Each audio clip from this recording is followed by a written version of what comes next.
Matthew Ward, le 17 août 2015. Insectes. Coopération internationale. Activité en septembre. Pape François. Cécile Le Lion. Politique globale. Âme éternelle. Dieu créateur. Âme. Constitution du personnage. Manifestation. Âme obscure. Âme perdue. Programmation de l'ADN pour une longue vie. Âme souche. Communication de l'âme, du cerveau, de l'esprit.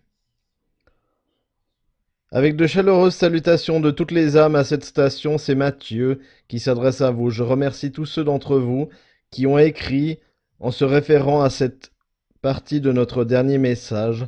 Les insectes servent également le but d'âme dont l'énergie de la durée de vie les relègue à la partie inférieure du royaume spirituel de la troisième densité. Vous serez heureux de savoir que les insectes ne peuvent pas survivre au niveau vibratoire plus élevé où la Terre se dirige et leur place dans la chaîne alimentaire ne sera plus nécessaire. J'aurais dû dire « si » avant le mot « insecte » dans les deux déclarations afin de préciser que les informations ne concernaient que les insectes dans la question du lecteur, sur le but des cafards, puces, moustiques, etc. Les types d'insectes qui causent ou propagent des maladies ou sont tout simplement des nuisances. Alors, chers amis, vous pouvez vous réjouir en sachant que les abeilles seront avec vous aussi longtemps que leurs précieux services seront souhaités et honorés. Et d'autres splendides petites formes de vie qui vous plaisent, comme les papillons, libellules, coccinelles, qui continueront également à embellir votre monde avec leur beauté et leur unicité, alors que la Terre se meut vers des plans vibratoires toujours plus élevés. Actuellement, a lieu un regain d'activité secrète et manifeste concernant les efforts destinés à stabiliser l'économie mondiale et à éradiquer la corruption des institutions financières, à divulguer des vérités afin d'exposer des supercheries de longue date, à mettre un terme au financement de l'État islamique et aux attaques sous faux pavillon des Illuminati, à réduire la pollution industrielle et toute autre destruction environnementale. Cet esprit de coopération internationale qui va en se développant est un jalon important dans la transformation de votre monde. Et alors qu'il en est ainsi, ces efforts vers des réformes rencontreront des poches de résistance acharnées le long du chemin jusqu'à ce que toutes les zones de conflit parviennent à une résolution pacifique. Rien ne peut décourager l'élan puissant de la lumière ou l'expansion de conscience de l'humanité sur Terre. Pour les lecteurs qui ont demandé si, dans une vague cosmique imminente, des personnes éclairées ascensionneront corporellement, nous répondons non. Et les personnes ayant une propension obscure ne mourront pas en masse. Comme pour les événements cités comme prévu en septembre, le potentiel du champ énergétique de la Terre indique une période active, mais cela n'inclut pas un météore ou tout autre grand corps céleste frappant la planète avec des conséquences catastrophiques ou une troisième guerre nucléaire mondiale se déclenchant au Moyen-Orient. Rien de tout cela n'aura lieu en septembre, ni jamais. Et s'il y a des bouleversements économiques aux États-Unis, ce ne sera pas un coup monté, afin que le gouvernement puisse déclarer la loi martiale et mener les arrestations massives. Le fait que ce pays en faillite ait été maintenu à flot par le système de la réserve fédérale des Illuminati, pour le propre intérêt, depuis plusieurs années, doit finalement être étalé au grand jour et s'arrêter. Et des procédures sont en place dans le but de minimiser les inconvénients financiers pour les citoyens. Nous ne voyons rien du tout de suspicieux dans le choix des dates d'arrivée du pape François aux États-Unis. Il agit absolument en toute pureté de cœur. La spéculation qu'il travaillerait secrètement avec les Illuminati est une désinformation malveillante, très probablement diffusée par eux-mêmes afin de brouiller le fait incontestable qu'il est en train d'extirper le retranchement séculaire au sein du Vatican. Selon nos collègues du Nirvana, l'ange responsable des âmes des lions accompagnait Cécile pour soulager ses souffrances pendant les heures où il était blessé, Et après sa transition, il a appris l'effusion de colère que sa mort a provoquée. Non, il n'y avait pas d'accord karmique avec Walter Palmer. Toutefois, les chasseurs de trophées encourent des leçons karmiques et la manière dont Cécile a été abattue a grandement sensibilisé la responsabilité collective de protéger et de respecter l'ensemble de la vie animale sur Terre. Ce triste incident a également mis toute la lumière sur la même responsabilité concernant la vie de toute l'humanité sur Terre. Beaucoup d'entre vous ont demandé nos commentaires sur la situation politique de vos pays d'origine. Parlant de manière générale, les gouvernements contrôlent la plupart des aspects de la vie de notre monde. Par conséquent, ce sont des domaines où les changements les plus profonds doivent survenir et on peut voir à partir de notre point de vue privilégié que ceux-ci sont en train de se produire. Mais purger les gouvernements nationaux et les régimes tyranniques n'est pas chose facile ni rapide. Et la tourmente que vous voyez, si nous pouvons inverser votre dicton, c'est la tempête qui précède le calme. De notre perspective de la scène politique aux États-Unis, avec les révélations qui verront le jour entre maintenant et le moment des élections, vous comprendrez pourquoi tous les bavardages médiatiques au sujet de qui, parmi les nombreux candidats, deviendra président est un lamentable gaspillage d'énergie. De nombreuses questions et commentaires sur l'âme montrent la nécessité de clarifier un sujet qu'il est, pour vous, beaucoup plus important de comprendre que celui de la politique. Nous sommes heureux de présenter cela, et le commentaire suivant d'un lecteur constitue un bon point de départ. D'apprendre les leçons karmiques une vie après l'autre ne rend pas attrayant d'être une âme éternelle. Nous vous assurons que d'être une âme éternelle n'est pas une interminable série de va-et-vient d'expériences karmiques. Vous progressez vers un niveau de conscience spirituelle auquel le karma n'est plus nécessaire et, en tant qu'être multidimensionnel que vous êtes, vous continuerez à évoluer et vous vous souviendrez de vos préludes dans la pure lumière d'amour du Créateur. Lorsque vous parviendrez à la plénitude de vos souvenirs, et c'est l'objectif de chaque âme, vous retournerez au Créateur. Jusque-là, et ce temps diffère tout autant que chaque âme se distingue de toutes les autres, vous connaîtrez des vies merveilleuses en tant qu'âme s'élevant progressivement dans des mondes où la joie, l'amour et la beauté sont au-delà de votre imagination. Les différentes références non religieuses à Dieu sont déroutantes. Dieu est-il un être suprême doté d'une âme, le Créateur suprême, la source créatrice ou l'ange supérieur? Dieu est une âme, chaque forme de vie partout dans le monde est une âme, et en tant qu'être suprême de cet univers, il est la source de toute vie dans cet univers, mais il n'est pas la source créatrice ou le Créateur suprême, ce sont d'autres appellations pour Créateur, création, la source d'énergie et l'essence de tout ce qui existe dans tout le cosmos. C'est dans un souci de simplification que nous parlons du Créateur. Dieu n'est pas non plus du royaume angélique, mais il est l'un de leurs manifestations, les premières âmes avec un potentiel d'une forme de vie. Elles étaient les dieux et les déesses androgynes, qui avaient la possibilité de demeurer comme pure lumière, ou de prendre forme parmi celles qui choisirent d'être lumière. Le Créateur en a choisi certaines pour co-créer les univers et régner sur eux. Vous appelez le Dieu choisi par le Créateur pour co-créer cet univers et être son être suprême par différents noms, y compris celui de Dieu. Finalement, certains des dieux et déesses qui voulurent s'incarner vécurent sur Terre pendant un certain temps. Ils pouvaient manifester l'apparence physique qu'ils voulaient, ce qui explique pourquoi certains personnages dotés de caractéristiques très inhabituelles se retrouvent sur des dessins et des artefacts de civilisations anciennes.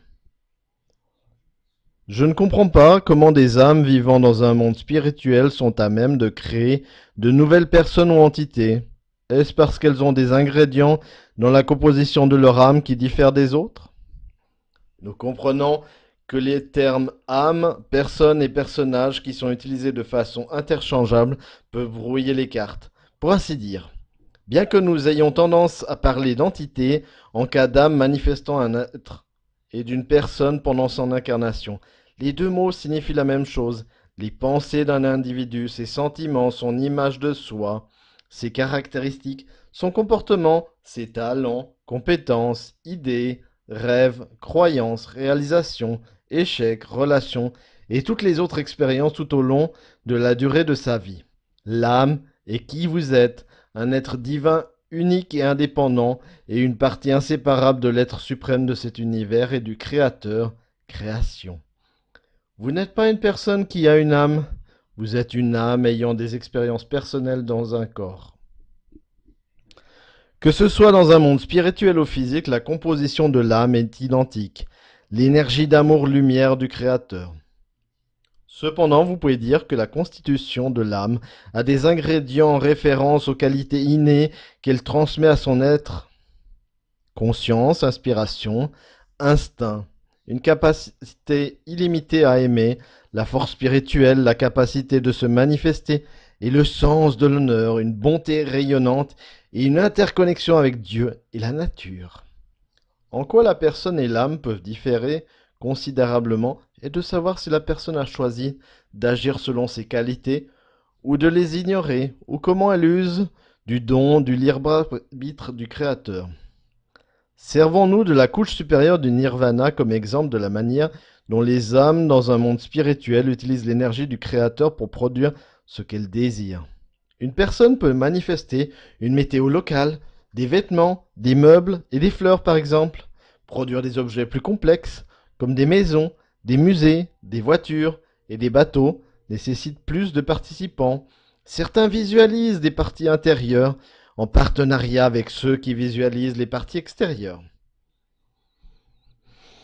Lorsqu'une âme désire des expériences qui ne peuvent se produire que dans un monde physique, cette âme manifeste un être à l'aide de l'énergie du Créateur, le caractère de la nouvelle âme, et confère à ce nouvel être, personne ou entité, les qualités innées susmentionnées avec tous les attributs qui permettront le genre de vie que l'âme du manifestant a choisi.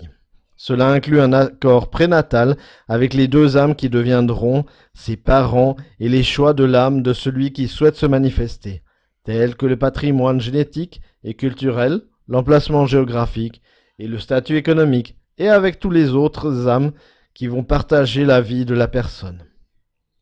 Matthieu a dit que le but des forces obscures est de capturer des âmes.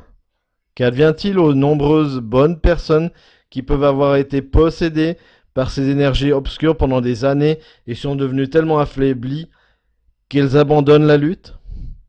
Est-ce une victoire pour les forces obscures? Qu'advient-il de l'âme de cette personne?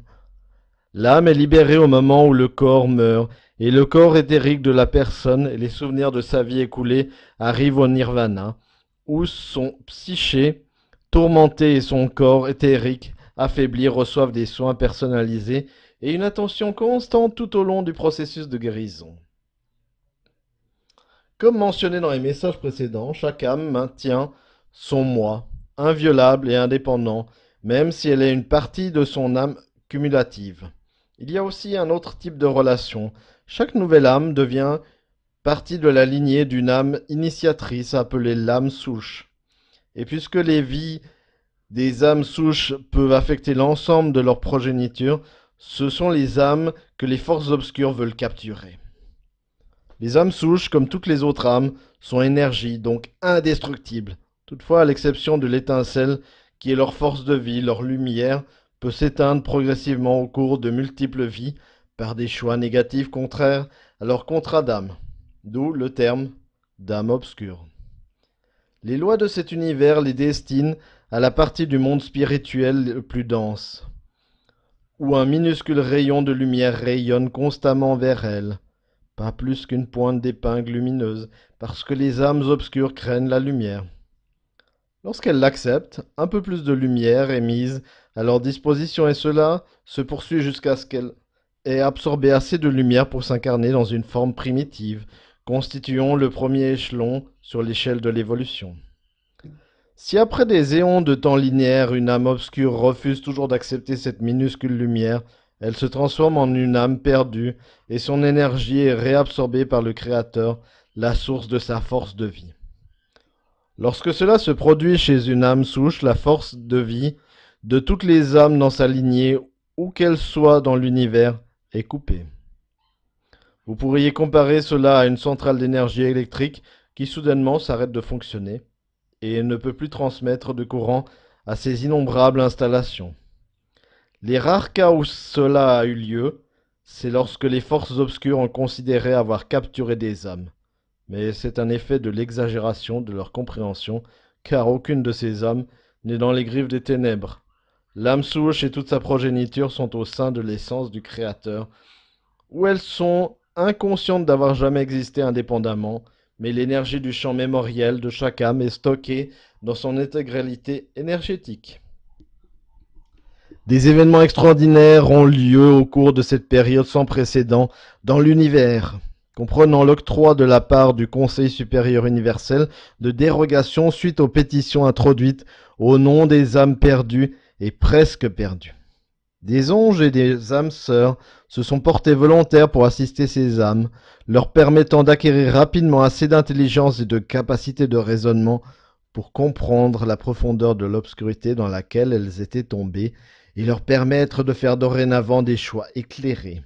Cette mission de sauvetage d'âmes comporte la restauration des champs de mémoire à toute la lignée des âmes souches perdues. Quelle relation entre l'âme et l'esprit? L'intelligence fait-elle partie de l'âme ou du corps? La capacité du savoir tout ce qui existe dans l'ensemble de la création réside dans l'âme. Quand l'âme puise dans ce dépôt de la toute conscience, elle rend compte de ce qu'elle voit. Au cerveau, qui est un ordinateur personnel qui traite les données pour que l'esprit les assimile et transmette à la personne ce que l'âme veut qu'elle sache. Ces messages peuvent venir sous forme d'images, de mots, de sensations ou d'une combinaison d'impressions. L'intelligence, la capacité du cerveau à apprendre et la capacité de l'esprit à comprendre et utiliser de manière appropriée l'information est conforme à ce que l'âme veut faire comme expérience au cours de la durée de vie physique. Est-il vrai que chaque âme a sa propre fréquence? Oui, c'est une signature de la fréquence unique d'une âme qui permet à chacune d'être suivie partout où elle se trouve dans cet univers, grâce à laquelle l'équipe de transition des âmes et les êtres dans le monde spirituel savent quand une personne qui leur est chère entre dans la vie spirituelle, et ainsi les familles et les animaux de compagnie se réunissent autour d'elle.